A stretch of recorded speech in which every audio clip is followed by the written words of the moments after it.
হযরতে মালিক বিন দিনার রাহমাতুল্লাহ আলাইহি বড় অপমানিত হয়ে যাচ্ছেন মাঝির কাছে বড় লজ্জিত হয়ে যাচ্ছেন।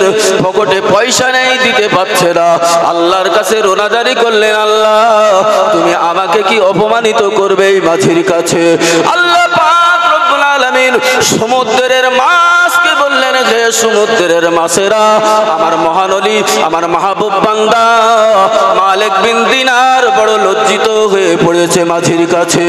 ও শোনো শোনো শোনো শোনো, জেনে রেখে দাও, শুনে রেখে দাও, হে সমুদ্রের মাছেরা, একটা করে সোনার মুদ্রা, একটা করে সোনার টাকা নিয়ে আমার মালিক বিন দিনারের কাছে পৌঁছে দাও।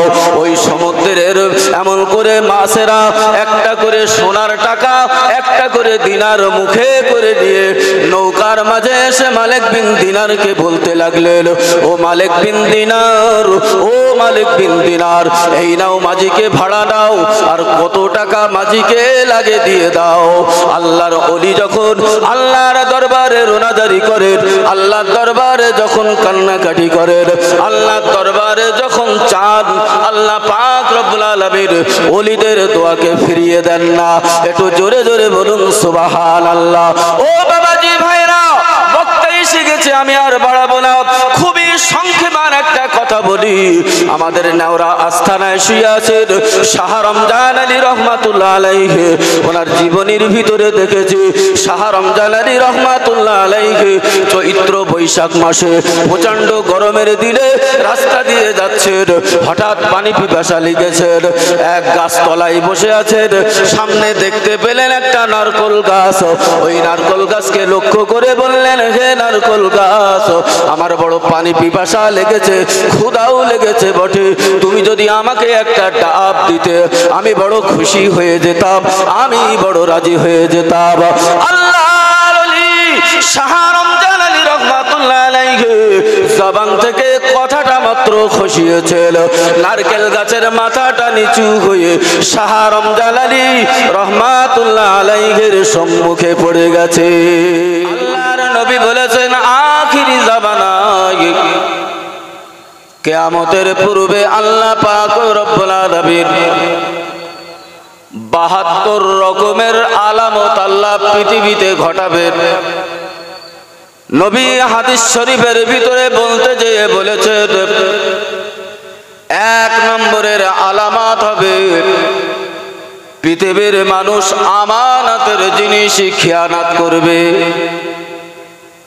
আমি আপনার কাছে ২০০ টাকা রেখে দিচ্ছি, আমানত করে রেখেছি, তাহলে আপনার উচিত যে হাফেজ সাহেব আমার কাছে ২০০ টাকা রেখেছে, তো যেভাবে রেখেছে ওইভাবেই দেবো, আবার যেদিন চাবে, যেই মুহূর্তে চাবে আমি তাকে আবার সেই জিনিসটা ফিরিয়ে দেবো, এর নাম আমানত।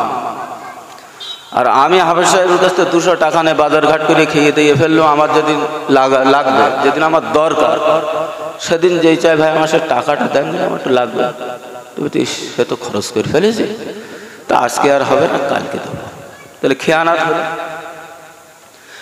আল্লাহর নবী বলেছেন, কিয়ামতের পূর্বে আল্লাহ ৭২ রকমের আলামত পৃথিবীতে সংগঠিত করাবেন।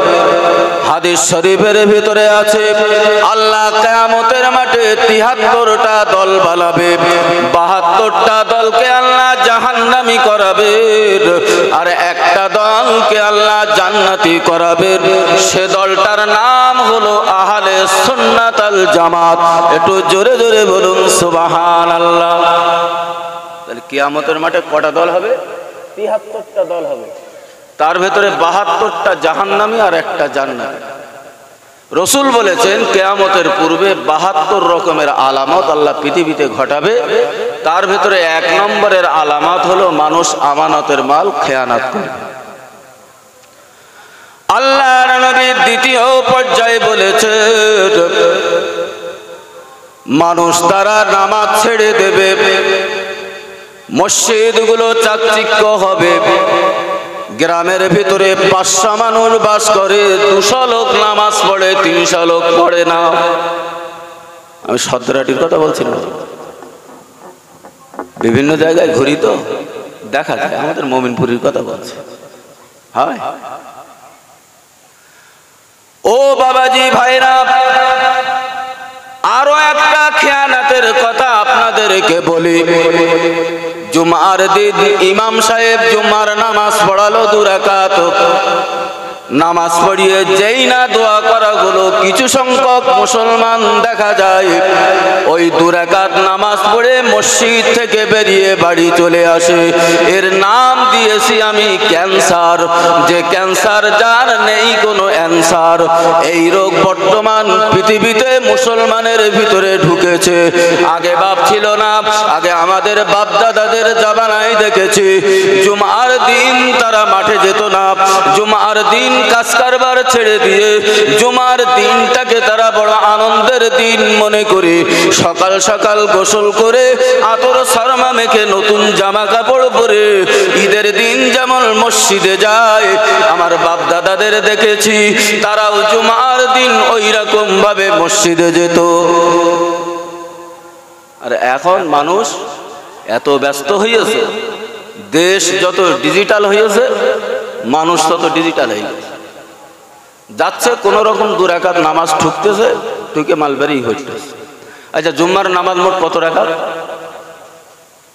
22 রাকাত। তা পড়তেছে 2 রাকাত, বাকি রিস ক রাকাত? 20 রাকাত। তাহলে 20 রাকাত ও বেটা কি বাড়ি এসে পড়তেছে বলে মনে হয়? আবার জিজ্ঞেস করেন, বলবেন হ্যাঁ ও বাড়ি গিয়ে পড়বে। ও অক্তিও নামাজ ঠিক মতন পড়ে না, জুম্মার দিন 2 রাকাত নামাজ পড়ে বাড়ি এসে ও বাকি নামাজ পড়ে। এটা হলো ক্যান্সারের রোগ ঢুকেছে আজ বর্তমান সমাজে। তাই রসুল বলেছেন যে আখিরি জামানায় আর একটা আলামত হবে, সে আলামতটা হলো মানুষ নামাজ ছেড়ে দেবে। ওই কোন রকম একটু ঠকাঠকি করে কোন রকম হয়তো ফরজটা বললো ইমামের পিছনে, বাকি নফল নামাজ ছেড়ে দিয়েছে। নফল নামাজ তো আর পড়েই না, কোন রকম সুন্নতটা তাদেই করে 2 রাকাত পড়ে মাল হাঁটাতে দেয়। ও বাবাজি ভাইরা, 3 নম্বরে আল্লাহর নবী বলেছেন এই 72 রকমের আলামতের ভিতরে 3 নম্বরে আল্লাহর নবী বলেছেন সন্তানেরা মা বাপকে ভুলে যাবে, তাদের শ্বশুর শাশুড়ি এবং তাদের আপনজন বাদ দিয়ে তাদের ধরম কুটুম গরম ভাত নিয়ে তারা ব্যস্ত থাকবে। ছেলেরা সন্তানের প্রতি তাদের আদর আহ্লাদ থাকবে না, এমন করে সন্তানেরা বাপের প্রতি তাদের যে আদর আহ্লাদ মায়া মমতা সেগুলো উঠে যাবে পৃথিবীর জমিন থেকে। এগুলো হলো কিয়ামতের আলামত। আমি যদি একটা একটা করে বলি অনেকটা সময় ব্যবধান। বন্ধুগণ আমার, খুবই ঠান্ডা মাথায় খেয়াল করুন, আল্লাহর নবী বলেছেন এই আলামতের ভিতরে সবচাইতে বড় আলামত হবে মানুষ তাদের ইবাদত বন্দেগী ছেড়ে দেবে, মা বাপকে নিজের এমন করে নিজের মা বাপকে ভুলে যাবে, আমানতের মাল তারা খেয়ানাত করবে। বন্ধুগণ আমার, হযরতে আলী কাররামুল্লাহ ওয়াজহাহুর সামনে আল্লাহর নবী কিয়ামতের আলামতের বর্ণনা দিচ্ছেন। কিয়ামতের আগে পূর্বে লক্ষণে এই সমস্ত আলামতগুলো দেখা যাবে। আল্লাহর নবী বললেন, বাবা আলী, তুমি যদি আলামতের কিছু নমুনা দেখতে চাও, এই যে জঙ্গলের রাস্তা ধরে, মদিনার জঙ্গলের রাস্তা ধরে তুমি এগিয়ে যাও। হযরতে আলী কাররামুল্লাহ ওয়াজহাহু উনি আস্তে আস্তে নবীর কথা মতো মদিনার জঙ্গলের রাস্তা দিয়ে এগিয়ে যাচ্ছেন।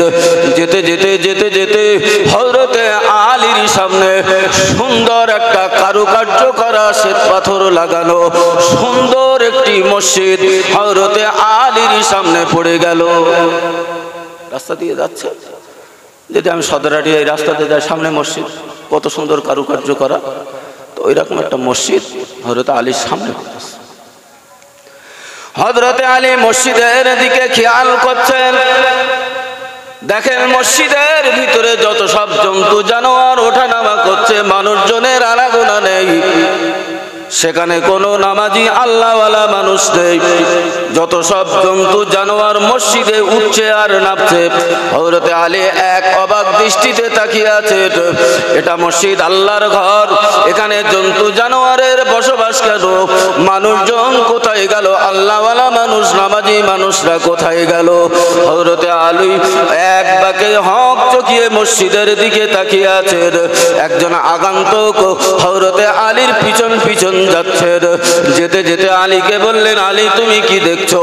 হযরতে আলী বলেন, ও ভাই, মসজিদটা বড় কারুকার্য করা, সুন্দর করা। এই মসজিদে নামাজির আনাগোনা হবে, কিন্তু মসজিদে দেখছি যত সব জন্তু জানোয়ার ওঠানামা করছে, এর কারণটাই বাকি। ওই আগন্তুক ব্যক্তি হযরতে আলীকে বললেন, ও বাবা আলী, তুমি আর একটুখানি এগিয়ে চলো। ও দৃশ্যটা তুমি দেখেছো, তার একটা আরো কিছু দৃশ্য তোমার দেখার বাকি আছে, তুমি আর একটু এগিয়ে চলো। নবী পাকের জামাতা হযরতে আলী কাররামুল্লাহ ওয়াজহাহু ওনার কথা মতো আর একটু এগিয়ে চললেন। যেতে যেতে দেখতে পেলেন তিনটে কুয়া। এই তিনটে কুয়ার ভিতরে মাঝখানের কুয়াটা খালি, কোনো পানি নেই। দুই ধারের কুয়াতে পানি ভর্তি।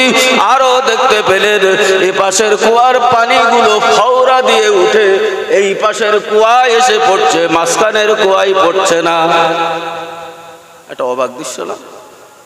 যে কুয়ায় পানি নেই, দরকার তো এই কুয়ার পানি উঠে এই কুয়ায় পড়ে, কিন্তু এই কুয়াটা ডিঙিয়ে পাশের কুয়ায় যেই পড়ছে, ওতে পানি ভর্তি, আবার তাতে যেই পানি পড়ছে। আলী বলছেন যে আমি এই দৃশ্যখানা দেখে বড় অবাক হয়ে গেছি, যে কুয়ায় পানি নেই সেই কুয়ায় পড়, সেটা না পড়ে ওই কুয়াটা ডিঙিয়ে আর এক কুয়ায় যেই পড়ছে, যার পানি আছে তাতে যেই পড়ছে। কথাই বলে তেলা মাথায় তেল দেওয়া। কথা বুঝতে পারেন? যারা গরিব হয় দেখবেন গরিবের পাশে কেউ উঠে, আর যারা বড় লোক টাকাওয়ালা দেখবেন তাদের একটু ধন্না ধরে বেশি, তার মানে তেলা মাথায় তেল দেয়। আর এই যে মাঝখানের যে কুয়াটা, এতে তো পানি নেই, এর মাথায় তেল নেই, ওতে পানিও পড়ছে না, আর যাতে পানি আছে তাতে যেই পড়ছে। বাংলা ভাষায় যারে বলে তেলা মাথায় তেল দেয়। হযরতে আলী দৃশ্যখানা দেখে মানে খুব অবাক লাগলো। আগন্তুক বলছে, ভাই আরেকটু এগিয়ে চল। আল্লাহর নবীর জামাতা হযরতে আলী কাররামুল্লাহ ওয়াজহাহু আর একটুখানি এগিয়ে গেলেন। দেখতে পেলেন বিশাল একটা গাছ। ওই গাছে এমন করে সাদা রঙের পাখিগুলো প্রতিটা পাতায় পাতায় বসে আছে। হযরতে আলী আরো দেখতে পেলেন ওই পাখিগুলোর গায়ে আল্লাহর কালাম কোরআন শরীফ লেখা, কলেমা শরীফ লেখা। ওই পাখিগুলো পাতা থেকে উড়ে উড়ে উড়ে উড়ে ময়লা আবর্জনায় যে ময়লাগুলো মেখে খেয়ে তারা আবার গাছে চলে আসছে। আলীর বড় অবাক লাগলো। এটা অবাক করার কথা না? যার গায়ে কলমা লেখা, যার গায়ে কোরআন লেখা, সেই পাখিগুলো একটা ময়লা আবর্জনায় পড়ে ময়লা মারতেছে আর খাচ্ছে, খেয়ে আবার উড়ে গাছের দিকে যাচ্ছে। এর দৃশ্যখানাই বাকি। আগন্তুক ব্যক্তি বললেন, ভাই আলী আর একটুখানি এগিয়ে চলো। হযরতে আলী কাররামুল্লাহ ওয়াজহাহু আর একটুখানি এগিয়ে গেলেন। এমন করে এগিয়ে যেয়ে দেখলেন সুন্দর একটি মহিলা রাস্তার উপরে দাঁড়িয়ে আছে, অপরূপ সুন্দরী মহিলা। হযরতে আলী ওই রাস্তা দিয়ে যাবেন, ওই মহিলা হযরতে আলীর হাতখানা ধরে ফেলেছে, যেতে দেবে না। রাস্তার উপর একটা সুন্দরী মহিলা আলীর হাতখানা ধরে ফেলেছে, আর যেতে দেবে না। হযরতে আলী, আল্লাহ পাক তার গায়ে এত বড় শক্তি দিয়েছিল, 40 জন পুরুষের গায়ে যে শক্তি আল্লাহ হযরতে আলীর গায়ে সে শক্তি দিয়েছিল। রাসূল একটা নমুনা দিয়েছেন, এমন করে আপনার কিনা জঙ্গে ওহদের ময়দানে যখন যুদ্ধের দামামা বেঁধে গেল, হযরতে আলী চললেন যুদ্ধের ময়দানে। হযরতে আলী একটা ঢাল ব্যবহার করতেন, যে ঢালটার ওজন ছিল 70 মণ। কত মণ? 70 মণ একটা লোহার ঢাল হযরত আলী যুদ্ধে ব্যবহার করতেন। তাহলে আলীর গায়ে কম জোর না থাকলে ওই 70 মণের ঢালটা তুলে নিয়ে যুদ্ধের ময়দানে উনি ঢাল স্বরূপ ব্যবহার করতেন না। সেই আলী মহিলার হাত ছাড়াতে পারছে না, বুঝতে পেরেছে? আগন্তুক ব্যক্তি বললেন, ও ভাই আলী, মহিলা যখন তোমার হাত ছাড়ছে না, তুমি পার দিয়ে গিয়ে চলো। পার দিয়ে যেতে চাইলো, কিন্তু মহিলা হাত ছাড়ালো না। অবশেষে দেখা গেল 30 জনের একটা দল আসলো আলীর কাছে। ওই মহিলার সঙ্গে যুদ্ধ করলো বটে, কিন্তু আলীর হাত মহিলার হাত থেকে ছাড়াতে পারল না। 30 জনের একটা দল এসেছে, মহিলার সঙ্গে যুদ্ধ করছে হাতটা ছাড়ানোর জন্য, কিন্তু পারল না। 30 জনের দল পালিয়ে চলে গেল। 5 জনের একটা দল আসলো, অত্যন্ত শক্তিশালী, এবং তাদের কাছে সমস্ত অস্ত্র শস্ত্র সবই আছে বটে। ওই 5 জনের দল এসে ওই মহিলার সঙ্গে যুদ্ধ করতে লাগলো। আলীর হাতটাকে ছাড়ানোর জন্য চেষ্টা করলো, কিন্তু অবশেষে দেখা গেল ওই 5 জন মানুষ ফিরে চলে গেল। আলীর এমন করে মহিলার কাছ থেকে আলীর হাতটাকেও ছাড়াতে পারল না। 30 জনের দল চলে গেল, 5 জনের একটা শক্তিশালী কমান্ডার বাহিনী আসলো, তারাও পারল না, তারাও চলে গেল। অবশেষে আলী দেখতে পেলেন একজন বয়স্ক মানুষ এমন করে ঠেলা দিলে পড়ে যাবে, গায়ে যার জোর নেই, বল নেই, শক্তি নেই, একটা লাঠি নিয়ে টুক টুক টুক টুক করে আলীর দিকে এগিয়ে আসছেন। ও বাবা আলী, কি হয়েছে বলো।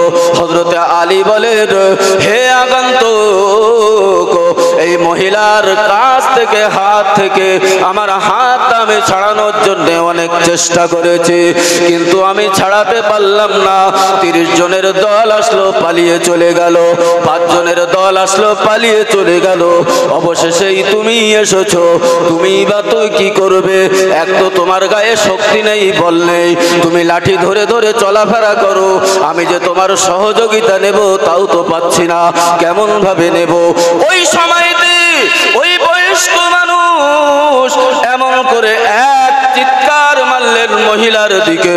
যেই না চিৎকার মারলো, অমনি দেখা গেল হযরতে আলী কাররামুল্লাহ ওয়াজহাহুর হাতখানা ওই মহিলা ছেড়ে দিয়েছে। একটু জোরে বলা যাবে না? এই পর্যন্ত আমি আলামতের কথা রেখে দিচ্ছি, এবারে ব্যাখ্যা আগা। রসুল প্রথম দেখলেন একটা কারুকার্য সুন্দর একটা মসজিদ, তার ভিতরে কোনো মানুষজনের আনাগোনা নেই, যত সব জীবজন্তু আসা যাওয়া করছে।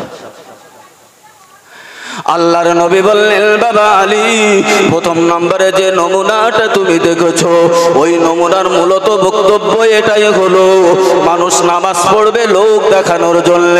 বাড়িতে বেই এসেছে, বেইকে সঙ্গে করে নিয়ে মসজিদে গিয়েছে, বেই যেন বলে আমার বেইও খুব সুন্দর নামাজ পড়ে, তাই বেইকে নিয়ে মসজিদে গিয়েছে নামাজ পড়ার জন্য। বেই যখন বাড়ি চলে যায়, নামাজের আর ধার ধারে না। আবার দেখা যায় গ্রামের মানুষ জুম্মার দিন সবাই মসজিদে যাচ্ছে, 5 ওয়াক্তের কোনো খোঁজ খবর নেই। জুমার দিন যেয়ে ফাঁস কাতারে যেয়ে বসে পড়ে। হ্যাঁ, এগুলো ঘটে না? সারা সপ্তাহে কোনো খবর নেই, মালের ফোন করলেও খোঁজ পাওয়া যায় না।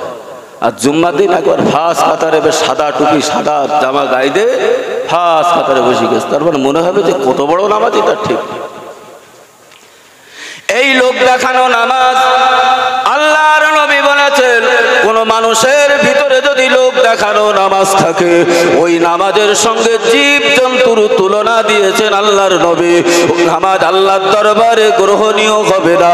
এই শাবানের মাস, গভীর রাতে তওবা করো আল্লাহর কাছে, কান্নাকাটি করো আল্লাহর কাছে, গভীর রাতে 2 ফোঁটা চোখের পানি ছেড়ে ছেড়ে আল্লাহর কাছে কাঁদো, আল্লাহ আমি আমার জীবনে এই অন্যায়টা করেছি, আমি আমার জীবনে এই গুনাহটা করেছি। আল্লাহ, রমজান মাস আসতেছে, আল্লাহ রমজান মাসে শরীরটাকে সুস্থ রেখে আমার জীবনের সমস্ত গুনাহগুলো মাফ করে দাও। তুমি গফুরুর রহিম, তুমি দয়ার সাগর, করুণার হাকিম। আল্লাহ, আল্লাহর কাছে কোনো বান্দা যদি রাতের অন্ধকারে আল্লাহর কাছে 2 ফোঁটা চোখের পানি ছেড়ে ছেড়ে কাঁদে, আবার আল্লাহ আল্লাহ পাক রব্বুল আলামিন বলেন, ও ফেরেশতারা সাক্ষী থাকো, দুনিয়ার কোনো মানুষ দেখে না, দুনিয়ার কেউ দেখে না, সবাই ঘুমিয়ে পড়েছে। নিজের গুনাহের কথা স্মরণ করে নিজে নিজে মনে মনে অনুতপ্ত হয়ে আমার কাছে কান্নাকাটি করে। ও ফেরেশতা সাক্ষী থাকো, আমি আল্লাহ পাক রব্বুল আলামিন ওই বান্দার তামাম জিন্দেগির গুনাহকে মাফ করে দিলাম। সে রাতের বেলায় আমাদের আর তওবা করার সময় আর নেই। এই নামাজ আল্লাহর দরবারে কোনো কবুল নেই, কবুল হবে না। জীবজন্তুর সঙ্গে আল্লাহর নবী তুলনা দিয়েছেন। দ্বিতীয় নম্বরে হযরতে আলী দেখলেন ওই যে তিনটে কুয়া, একটা কুয়ায় পানি যায় না, পাশের কুয়ায় যেয়ে পড়ে।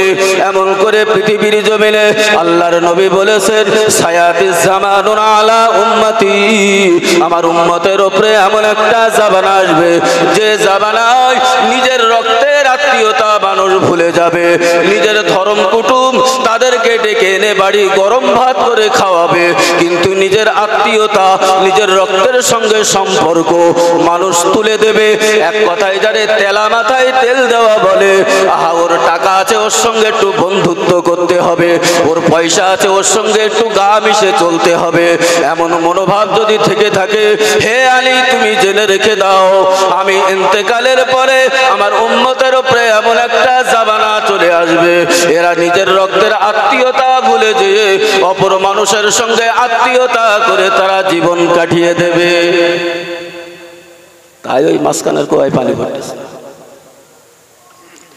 তৃতীয় নম্বরে আলীকে ডেকে বললেন, ও আলী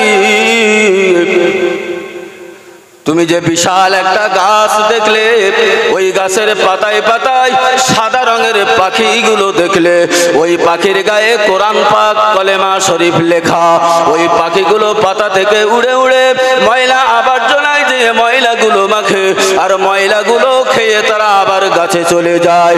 ও আমার জামাতা আলী শুনে রেখে দাও, জেনে রেখে দাও, আখিরি জামানার একদল উম্মত হবে, তাদের মাথায় টুপি থাকবে, তাদের গায়ে লম্বা জামা থাকবে, কিন্তু দেখতে পাওয়া যাবে তারা হালাল হারাম বেঁচে চলবে না। যেদিকে লাভ আছে সেই দিক চলবে, তাই হারাম হোক আর যাই হোক। এটা হলো আখিরি জামানার নমুনা। বন্ধুগণ আমার, শুধু তাই না, আল্লাহর নবী বলেছেন শেষবারে যে আলামতটা আল্লাহ তোমাকে দেখিয়েছে, যে মহিলা তোমার হাতখানা ধরেছিল, তুমি হাত ছাড়াতে পারছিলে না, ওই মহিলাটা হলো দুনিয়া। তুমি দুনিয়ার প্রতি এত আকৃষ্ট হয়ে পড়েছো, দুনিয়ার মায়া জলে এত বিভোর হয়ে পড়েছো, আল্লাহর কোরআন তেলাওয়াত করা ভুলে গেছো, আল্লাহর নামাজকে ভুলে গেছো, আল্লাহর হুকুমকে ভুলে গেছো, নবীর তরিকাকে ভুলে গেছো। আখিরি জামানায় দেখা যাবে তাদের মাথায় টুপি থাকবে, মুখে দাড়ি থাকবে, লম্বা জামা গায়ে থাকবে, মিথ্যা কথা বলতে তারা পিছপা হবে না। কি বলে এগুলো এখন বর্তমান ঘটে না? আচ্ছা না, সব। শুধু তাই না, আল্লাহর নবী বললেন আলী নিজের আত্মীয়তা বিচ্ছেদ করে দেবে, নিজের আত্মীয়তা বিচ্ছেদ করে এমন করে ধর্ম কুটুমের সঙ্গে কুটুম পাতিয়ে বাড়ি আত্মীয়তা করবে, নিজের মা বাপের কথা ভুলে যাবে, অন্যের মা বাপ বানিয়ে তাদেরকে আদর আহ্লাদ করবে। হযরতে মালিক বিন দিনার রাহমাতুল্লাহ আলাইহি উনি প্রতি বছর হজ পাকে যেতেন। উনি হজ সমাধা করে হজের কাজ সম্পন্ন করে উনি ইরাকের জমিনে চলে গেছেন। হযরতে মালিক বিন দিনার রাহমাতুল্লাহ আলাইহির বাড়ি ছিলেন ইরাকে। কোথায় ছিল বাড়ি? ইরাকে। হযরতে মালিক বিন দিনার কত বড় আল্লাহর ওলি ছিলেন। একদিন নদী দিয়ে নৌকা দিয়ে যাচ্ছেন, তো যেতে যেতে মাঝি নৌকা বেয়ে বেয়ে বেয়ে বেয়ে ঘাটের কাছে নিয়ে গেল। নিয়ে মাঝি বলছে আমার ভাড়া দাও, নৌকা এসেছে আমার ভাড়া দাও। তো মালিক বিন দিনার বলছে আমার পকেটে তো পয়সা নেই, তা আমি কোথার থেকে দেবো? তা মাঝি বলছে যদি ভাড়া না দাও তোমার ঘাট ধরে এই নদীতে ফেলে দেবো। ভাড়া দিতে হয়। সারাদিন কষ্ট করে এই লাভেই বিয়ে তোমার এই মাথায় নেই, তুমি ভাড়া দেবা না, খুব রাজবাস করতেছে। আমার আল্লাহ পাক রব্বুল আলামিন কোরআন পাকের ভিতরে বলেছেন, আলা ইন্না আউলিয়া আল্লাহি লা খাউফুন আলাইহিম ওয়ালা হুম ইয়াহজানুন। যারা আল্লাহর ওলি বান্দা হয়, যারা আল্লাহর মাহবুব বান্দা হয়, আল্লাহ পাক রব্বুল আলামিন তাদের রিজিক তাদের কবরে পর্যন্ত আল্লাহ পৌঁছে দেন। জোরে বলুন সুবহানাল্লাহ। আমার বসিরহাটের আল্লামা হুজুর কিবলা রাহমাতুল্লাহ আলাইহি বসিরহাটের গানে শুয়ে আছেন, আমরা দিব্যি দেখছি তানার মাজার, কিন্তু আল্লাহ পাক রব্বুল আলামিনের এমন মহান ওলি, এমন সাধক আল্লাহ পাক রব্বুল আলামিন যাকে বানিয়েছিলেন, আল্লাহ পাক রব্বুল আলামিন গায়বী থেকে, গায়বী খাজানা থেকে জান্নাতি খাদ্যগুলো আল্লাহর ওলির কবরে পৌঁছে দেয়। মাঝি যখন বলছে যে পয়সা না দিলে তোমার আজকে ব্যবস্থা হবে, পয়সা তোমার দেওয়া লাগবে। হযরতে মালিক বিন দিনার রাহমাতুল্লাহ আলাইহি বড় অপমানিত হয়ে যাচ্ছেন মাঝির কাছে, মাঝির কাছে বড় লজ্জিত হয়ে যাচ্ছেন, পকেটে পয়সা নেই, দিতে পারছে না। আল্লাহর কাছে রোনাজারি করলেন, আল্লাহ তুমি আমাকে কি অপমানিত করবে এই মাঝির কাছে? আল্লাহ পাক রব্বুল আলামিন সমুদ্রের মাছকে বললেন, হে সমুদ্রের মাছেরা, আমার মহান ওলি, আমার মাহবুব বান্দা মালিক বিন দিনার বড় লজ্জিত হয়ে পড়েছে মাঝির কাছে। ও শোনো শোনো শোনো শোনো, জেনে রেখে দাও, শুনে রেখে দাও, হে সমুদ্রের মাছেরা, একটা করে সোনার মুদ্রা, একটা করে সোনার টাকা নিয়ে আমার মালিক বিন দিনারের কাছে পৌঁছে দাও। ওই সমুদ্রের এমন করে মাছেরা একটা করে সোনার টাকা, একটা করে দিনার মুখে করে দিয়ে নৌকার মাঝে এসে মালিক বিন দিনারকে বলতে লাগলেন, ও মালিক বিন দিনার, ও মালিক বিন দিনার, এই নাও মাঝিকে ভাড়া দাও, আর কত টাকা মাঝিকে লাগে দিয়ে দাও।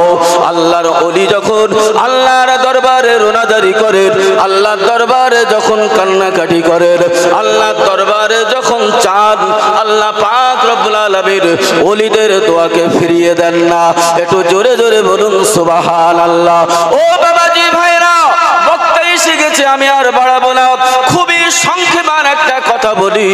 আমাদের নেওরা আস্থানায় শুয়ে আছেন শাহ রমজান আলী রহমাতুল্লাহ আলাইহি, ওনার জীবনীর ভিতরে দেখেছি শাহ রমজান আলী রহমাতুল্লাহ আলাইহি চৈত্র বৈশাখ মাসে প্রচন্ড গরমের দিনে রাস্তা দিয়ে যাচ্ছেন, হঠাৎ পানি পিপাসা লেগেছেন, এক গাছতলায় বসে আছেন, সামনে দেখতে পেলেন একটা নারকোল গাছ, ওই নারকোল গাছকে লক্ষ্য করে বললেন, হে নারকোল গাছ, আমার বড় পানি পিপাসা লেগেছে, ক্ষুধাও লেগেছে বটে, তুমি যদি আমাকে একটা ডাব দিতে আমি বড় খুশি হয়ে যেতাম, আমি বড় রাজি হয়ে যেতাম। আল্লাহর ওলি শাহ রমজান আলী রহমাতুল্লাহ আলাইহি জবান থেকে কথাটা মাত্র খসিয়েছিল, নারকেল গাছের মাথাটা নিচু হয়ে শাহ রমজান আলী রহমাতুল্লাহ আলাইহির সম্মুখে পড়ে গেছে। এগুলো হলো আল্লাহর ওলিদের কারামত। তো বাবা আর বাড়াবো না, আমি বলেছিলাম বক্তা এসে গেলে ইনশাল্লাহ ছেড়ে দেবো, তো দেখতে দেখতে অনেকটা না, বক্তা এসে গেছে তো আর এটা বেয়াদবি হবে।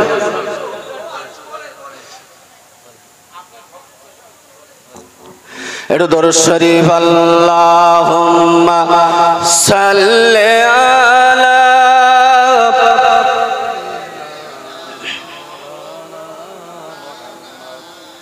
ওয়া আলা আলিহি।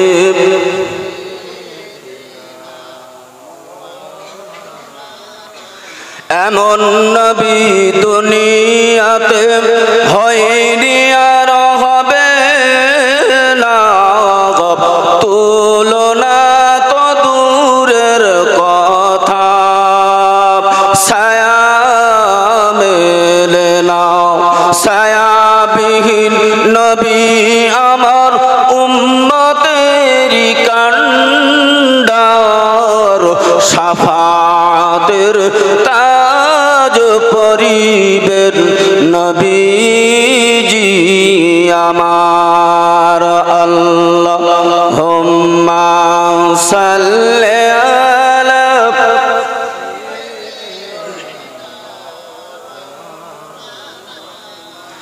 وعلى آله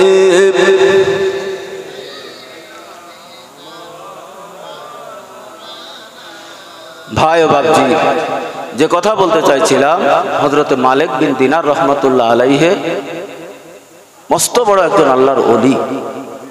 তো উনি প্রতি বছর হজ পাক থেকে ফিরে ইরাকের জমিনে চলে গেছে, ঘরে শুয়ে আছেন। হঠাৎ স্বপ্ন দেখছেন যে বছরে যত হাজিরা হজ পাকে এসেছে সমস্ত হাজিদের হজ আল্লাহ কবুল করেছে, কিন্তু একজন মানুষের হজ আল্লাহ কবুল করেনি। হযরত মালিক বিন দিনার স্বপ্নটা দেখে ঘুমটা ভেঙে গেল, চমকে উঠল যে আল্লাহ, যে ব্যক্তির হজ কবুল হয়নি সে ব্যক্তি যদি আমি হই তাহলে তো আমার জীবন বরবাদ, আমার তো কষ্ট মেহনত সব তো বরবাদ। মালিক বিন দিনার রহমাতুল্লাহ আলাইহি উনি বড় অবাক হয়ে গেলেন। দ্বিতীয় দিন রাতের বেলা হযরতে মালিক বিন দিনার রহমাতুল্লাহ আলাইহি আবার শুয়ে স্বপ্ন দেখছেন। মাঝে মাঝে আমরা যেমন স্বপ্ন দেখি বাপ, আমাদের স্বপ্ন আর আল্লাহর ওলিদের স্বপ্ন এক নয় রে বাপ। বন্ধুগণ আমার, হযরতে মালিক বিন দিনার রহমাতুল্লাহ আলাইহি উনি স্বপ্ন দেখছেন, স্বপ্নর মাঝখানে বলছেন এ বছর যতরা হাজি এসেছে সমস্ত হাজিদের হজ কবুল হয়েছে। ও মালিক বিন দিনার, তোমার হজকে আল্লাহ কবুল করেছে, তবে মক্কা নগরীতে একজন মানুষ আছে, মক্কা নগরীতে একজন মানুষ আছে যার নাম হলো মুহাম্মদ ইবনে হারুন সামারকান্দি রহমাতুল্লাহ আলাইহি। তিনিও একজন মস্ত বড় আল্লাহর ওলি, জানার বাড়ি হলো সামারকান্দি। সামারকান্দিটা হলো ইমাম বুখারী রহমাতুল্লাহ আলাইহি যে গ্রামে বাস করতেন, ওই গ্রামটার নাম ছিল বুখারা। বুখারা, ওই বুখারা গ্রামের পাশেই ছিল সামারকান্দি। ওই সামারকান্দি গ্রামের একজন আল্লাহর ওলি যার নাম হলো মুহাম্মদ ইবনে হারুন সামারকান্দি। ও মালিক, সমস্ত হাজিদের হজ কবুল করে আল্লাহ তোমার হজকেও কবুল করেছে, কিন্তু মক্কার ওই যে দেখা যায় দূরবর্তী এলাকায় একটা গাছের তলায় দাঁড়িয়ে দাঁড়িয়ে দাঁড়িয়ে দাঁড়িয়ে আল্লাহর নামাজে রত হয়ে আছেন যার নাম হলো মুহাম্মদ ইবনে হারুন সামারকান্দি, ওর হজটাকে আল্লাহর দরবারে কবুল হয়নি। মালিক বিন দিনার বড় অবাক হয়ে গেলেন যে তিনিও তো একজন আল্লাহর ওলি, তার হজ কবুল হলো না। জীবনে এমন কি গুনাহ করেছে, এমন কি অন্যায় করেছে, এমন কি অপরাধ করেছে যে অপরাধের কারণে সামারকান্দির হজকে আল্লাহ কবুল করেনি? তো সেই মানুষটার খোঁজে আমি যাব। ইরাকের জমিন থেকে হযরতে মালিক বিন দিনার রহমাতুল্লাহ আলাইহি উনি গুটি গুটি পায়ে মক্কা নগরীতে চলে গেলেন, কাবা শরীফের চাতোয়ালে চলে গেলেন, হেরেম শরীফের চাতোয়ালে চলে গেলেন। কাবা শরীফের মানুষদের ডেকে জিজ্ঞাসা করলেন, মুহাম্মদ ইবনে হারুন সামারকান্দিকে কি তোমরা চেনো? ওই সময়তে মক্কার মানুষেরা বলেছিল, হ্যাঁ, ওই যে দূরবর্তী এলাকায় একটা গাছ দেখা যায়, ওই গাছের তলায় একজন আল্লাহর ওলি নামাজ পড়ছে, ওই ওলিটার একটা হাত নেই, হাতটা কাটা, দেখবেন উনি হলেন সামারকান্দি। উনি হলেন সামারকান্দি আল্লাহর ওলি হযরত মালিক বিন দিনার রহমাতুল্লাহ আলাইহি উনি খোঁজে খোঁজে খোঁজে খোঁজে এক পা দুপা করতে করতে আস্তে আস্তে এগিয়ে চললেন, ওই গাছের তলায় চলে গেলেন। ওই গাছের গোড়াতে যেয়ে দেখেন একজন মাহবুব আল্লাহর বান্দা ওই গাছের তলায় দাঁড়িয়ে দাঁড়িয়ে নামাজ পড়ছে, তার ডান হাতটা কনুইয়ের উপর থেকে কাটা, তার কোনো অসুবিধা হচ্ছে না, এত সুন্দরভাবে নামাজ আদায় করছে। আমি মালিক বিন দিনার রহমাতুল্লাহ আলাইহি আমি দেখে বড় আশ্চর্য হয়ে গেলাম, আমি দেখে বড় অবাক হয়ে গেলাম। সামারকান্দির নামাজও শেষ হয়ে গেল। মালিক বিন দিনার রহমাতুল্লাহ আলাইহি তাকে সালাম দিলেন, সালাম আনতে জিজ্ঞাসা করলেন, ও ভাই সামারকান্দি, জীবনে এমন কি অপরাধ করেছো, জীবনে এমন কি অন্যায় করেছো? আমি গত রাতের বেলায় দুইটা রাতে আমি স্বপ্ন দেখেছি এবছর যত হাজিরা হজে এসেছে সমস্ত হাজিদের হজ আল্লাহ কবুল করেছে, তোমার হজকে আল্লাহ কবুল করেনি। ও ভাই সামারকান্দি, জীবনে কি অন্যায় করেছো, কি অপরাধ করেছো একটুখানি বলো। ওই সময়তে সামারকান্দি ডেকে বলেন, ও ভাই মালিক বিন দিনার, আমার জীবনের বড় ইতিহাস আছে, আমার জীবনের বড় ইতিহাস আছে। আমি জীবনে একজন মস্ত বড় মাতাল মদখোর ছিলাম। আমি এক রাতের বেলাতে মদ খেয়ে বাতলামি করতে করতে আমি ঘরে এসেছি। আমার মা উনানের ধারে বসে বসে রান্না করছিল। সেদিন ছিল শাবানের শেষ রাত। ওই রাতে তারাবি পড়ে পরদিন সকালবেলা রমজানের রোজা হবে। ওই দিন রাতের বেলা আমি সামারকান্দি মদ খেয়ে মাতলামো করতে করতে আমি যখন ঘরে ফিরেছি, আমার মা আমাকে বকাবকি করলো, আমার মা আমাকে দুচ্ছাই লাঠি ঝেঁটা মারলো। দেশের এত ছেলেরা মরে যায়, তোর কি আল্লাহ মরণ দেয় না? আগামীকাল রমজানের রোজা, দেশের মানুষ সবাই সেজে উঠেছে, আগামীকাল রমজানের রোজা রাখবে, আর আজ রাতের বেলায় মদ্যপান করে মাতলামো করতে করতে ও সামারকান্দি তুমি বাড়িতে এসেছো। আমার মায়ের গালিটা আমার সহ্য হলো না, মায়ের কথাটা আমার সহ্য হলো না। আমার মাকে ধাক্কা দিলাম, মাকে ফেলে দিলাম, মাকে কিলচড় খুশিগুলো মারলাম। আমি সামারকান্দি তখন কিন্তু নেশাগ্রস্ত অবস্থায়। ওই সময় আমার স্ত্রী ঘর থেকে দৌড়ে এসে আমাকে হাত ধরে টেনে নিয়ে ঘরের ভিতরে নিয়ে দরজা জানলা দিয়ে আমাকে ঘরের ভিতরে রেখে দিয়েছে। সামারকান্দি তার বৃদ্ধা মাকে মারতে মারতে মারতে মারতে ওই জ্বলন্ত আগুনের ভিতরে ফেলে দিয়েছে। সামারকান্দি মাকে মারতে মারতে ওই জ্বলন্ত আগুনের ভিতরে ফেলে দিয়েছে। সকাল হলো, ফজরের আজান হলো, তাহারে এমন সময়তে সামারকান্দির হুঁশ ফিরে গেল, মদের নেশাটা তার কেটে গেল। স্ত্রী তার দরজাটা খুলে দিল, ওই দিয়ে বলছে, ও আমার স্বামী গো, তুমি তোমার মাকে মেরেছো, আমি তোমার সঙ্গে আর ঘর করবো না, তুমি আমাকে তালাক দাও, বাপের বাড়ি চলে যাব, কারণ তোমার মতো এত দুষ্টু ছেলে আমি আমার জীবনে কোনোদিন দেখি নাই, আর তোমার মতো স্বামীর সঙ্গে আমি ঘর করতে পারবো না। এমন করে বিবি তার স্বামীর কাছ থেকে তালাক চেয়ে সে ফিরে চলে গেল, জুদা হয়ে গেল। এমন করে দেখা গেল সামারকান্দির সময় সম্পত্তির অভাব ছিল না। মাকে দেখলো জ্বলন্ত আগুনে পুড়ে ছাই কয়লা হয়ে গেছে। সামারকান্দির সহ্য করতে না পেরে দৌড়ে ঘরের ভিতরে যে একটা ধারালো কুড়াল নিয়ে এসে পায়ের সঙ্গে হাতটা চেপে ধরে এক কোপে হাতখানা কেটে দিয়েছে। যে হাত দিয়ে মাকে মেরেছি এই হাত আমি পৃথিবীতে আর রাখবো না। আমি সামারকান্দি আমার যত অর্থ সময় সম্পদ আছে আল্লাহর রাহে লিল্লাহে আমি দান করে দিলাম। একটু জোরে জোরে বলুন সুবহানাল্লাহ। আমার অর্থ সময় সম্পদ সব দান করে দিয়ে আজ একদিন নয় দুদিন নয় 40টা বছর ধরে মাকামে ইব্রাহিমে যেয়ে আমি সামারকান্দি নামাজ আদায় করি। 40টা বছর ধরে এমন করে তাহাজ্জুদের নামাজ সহ 5 ওয়াক্ত নামাজ এই মক্কা শরীফে আমি আদায় করি। শুধু তাই না, ও মালিক বিন দিনার, তুমি 40তম ব্যক্তি। এর আগে 39তম ব্যক্তি আমাকে খবর দিয়ে গেছে সামারকান্দি তোমার হজ আল্লাহর দরবারে কবুল হয়নি। বন্ধুগণ আমার, হযরত মালিক বিন দিনার রাহমাতুল্লাহ আলাইহি সামারকান্দির ঘটনাটা শুনে তার চোখে পানি এসে গেল। কি সর্বনাশ করেছো রে সামারকান্দি, জীবনে বাপকে মেরেছো, জীবনে মাকে মেরেছো, এই অন্যায় অপরাধের ক্ষমা তো আল্লাহ তোমাকে করবে না। কেন তোমার মাকে তুমি এমন করে পুড়িয়ে মেরেছো? সামারকান্দি বলেন, যেদিন থেকে আমার মাকে আমি পুড়িয়ে মেরেছি ওই দিন থেকে আজও পর্যন্ত আমার চোখের পানি ফুরায় না। আল্লাহর দরবারে আমার গুনাহ মাফ হয় না। আমি আল্লাহর দরবারে রোনাজারি করি, আল্লাহর দরবারে কান্নাকাটি করি, আল্লাহ আমার গুনাহকে মাফ করে না, আল্লাহ আমার জীবনের অন্যায় অপরাধগুলোকে ক্ষমা করে না। আমি সামারকান্দি সারা বছরে 5 দিন বাদ দিয়ে আমি সারা বছর রোজা রাখি, এমন করে কঠিন ইবাদতের ভিতরে পড়ে থাকি, তা সত্ত্বেও আল্লাহ আমার গুনাহকে মাফ করলো না।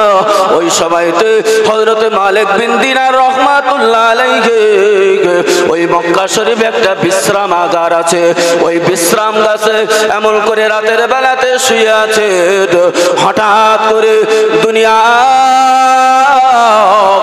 দুনিয়ার বাদশাহ আল্লাহর নবী নূর নবী মুহাম্মদুর রাসূলুল্লাহ সাল্লাল্লাহু আলাইহি ওয়াসাল্লাম মালিক বিন দিনারের কাছে এসেছেন।